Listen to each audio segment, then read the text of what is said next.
Ottawa Sud. Jusqu'ici, dans la crise des isotopes, on nous a servi que la désinformation, des chiffres trompeurs et de la propagande. La ministre dit que les Maples n'ont jamais produit d'isotopes. C'est faux, nous disent les experts. Elle déterre des études de 2003, mais oublie de dire que les licences des Maples ont été reconduites en 2007.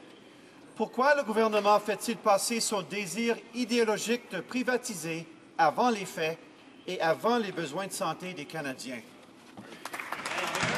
L'honorable secrétaire parlementaire du Premier ministre. Mr. Speaker.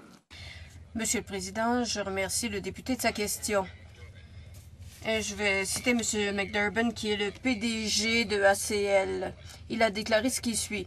Même si nous prenions la décision demain, pour une raison quelconque, de remettre en service les réacteurs Maple, il faudrait des centaines de millions de dollars et plusieurs années avant qu'ils puissent faire l'objet d'une licence et mise en service. Ce n'est pas une option réaliste pour l'instant. Député d'Ottawa Sud.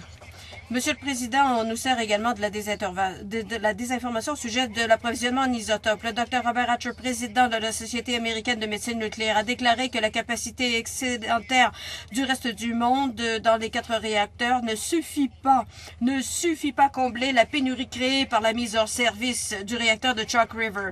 A-t-il tort?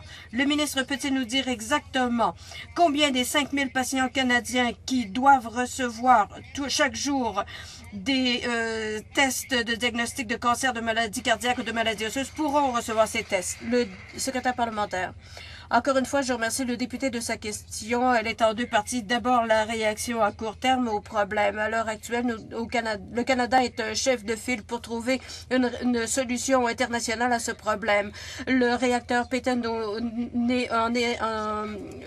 aux Pays-Bas augmentera sa production de 50 %, le réacteur belge d'Afrique du Sud de 30 %. On veut mettre en service plus rapidement celui qui est en Australie. C'est une solution à court terme. La solution à long terme, c'est qu'on a un groupe d'experts qui essaie de régler le problème des isotopes médicaux dans les tables de production. Le député d'Ottawa Sud.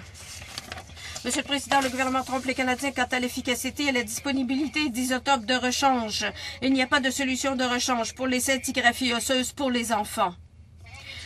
Les approvisionnements en thallium ne fournissent pas la demande.